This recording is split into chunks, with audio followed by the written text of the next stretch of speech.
Shake it, baby. Oh yeah, shake it, shake it, shake it.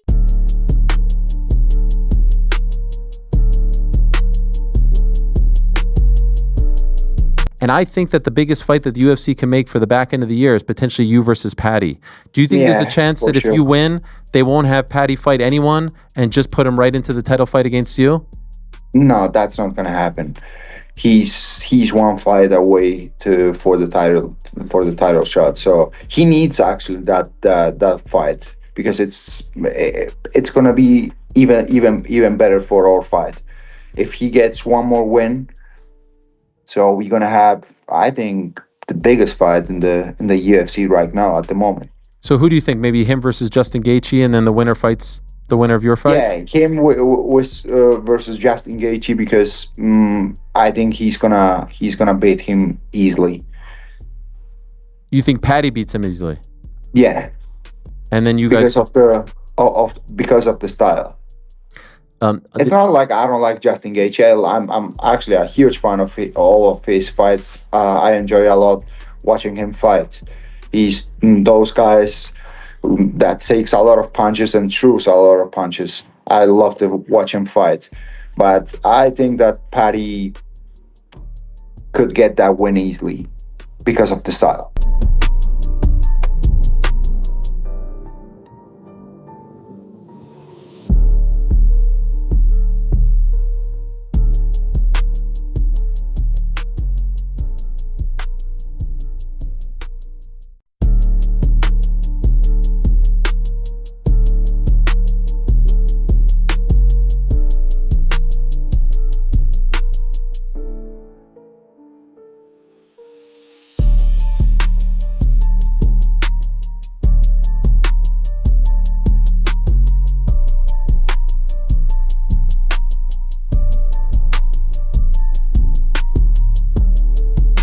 You know, I think one of the things that scarred me in the Alex fight was that I remember after the third round finished, and Jon Wood said to me, like, 10 minutes left, like, just stick in there for 10 minutes.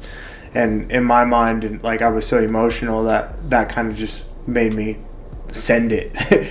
You know, I didn't really consider that I was up 2 rounds, just down 1, and I could have kind of backed off a little bit in the 4th round in that fight, but I just went balls to the wall in that fight, which kind of put me in danger. So this time, I just made sure that I used my time effectively.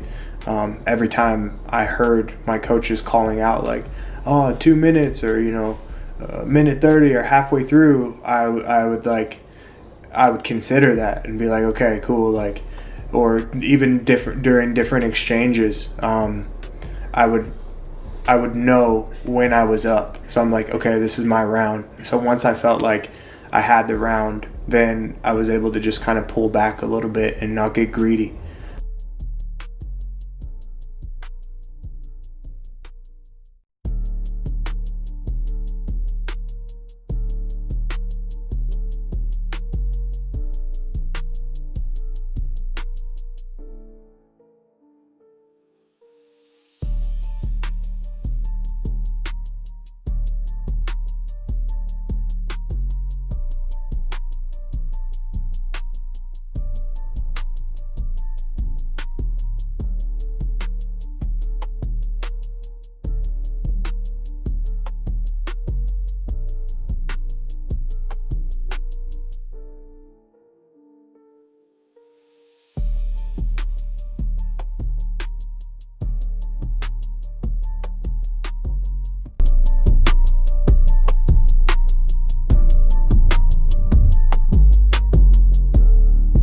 Can I ask you, before we get it, because I just went through a whole thing about Jones and Aspinall, and I said I feel there's some similarities between you and Islam, where one guy doesn't want to fight the other. You understand? When you see it, do you see it? Not at all. No? At all. Tell me. You can't even compare that situation.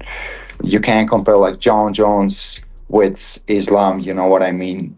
Jon has done so many great things in the sport. He fought the best of the best in the last 10 years. So I don't think he's stucking anyone. You know, he just wants to retire. He's tired maybe of the game or whatever, and he wants to retire. I don't think he's ducking anyone, because you can find a guy always that no, he's the next one, he's the next one, he's the next one. Even if he beats Tom Aspinall, there's gonna be someone new. So.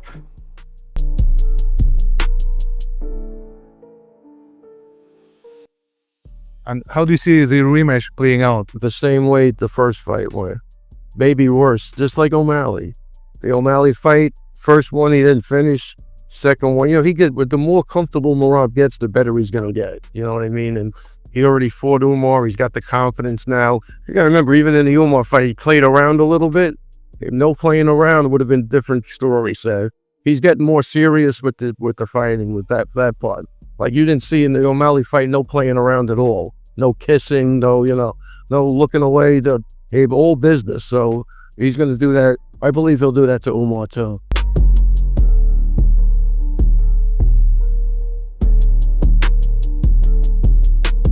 Khabib retired, and after Khabib retired, Dana called me and asked me if I was interested in fighting Khabib. And wow. I asked, and I found it was strange because I didn't really believe it, because I asked him, if Khabib really wanted this fight, and he said yes. So I said, let me think about it. Then I called Ali Abdelaziz, and Ali says that wasn't true. Oh. And then I knew it wasn't true. But then after, Dana came back and says, when I try to promote a fight, I don't do three people calls at the same time, which is true, you know. Wow. But that's really what happened. weight would it have been at? 55 or 70? I think it would have been maybe catch weight or... Catch weight. We didn't really discuss the term. It was just, hey, are you interested? The first time it was on my side, we asked the UFC if they were willing to make the fight. They didn't want to do it. Yeah. So then a few months after, then Khabib retired. A few months after, Dana tried to make, because he knew we were both retired. At the end, yes. He tried to make it. If he was into it, if Khabib was into it, would you have done it? Yeah, I would not have. Wow. I would not have choice.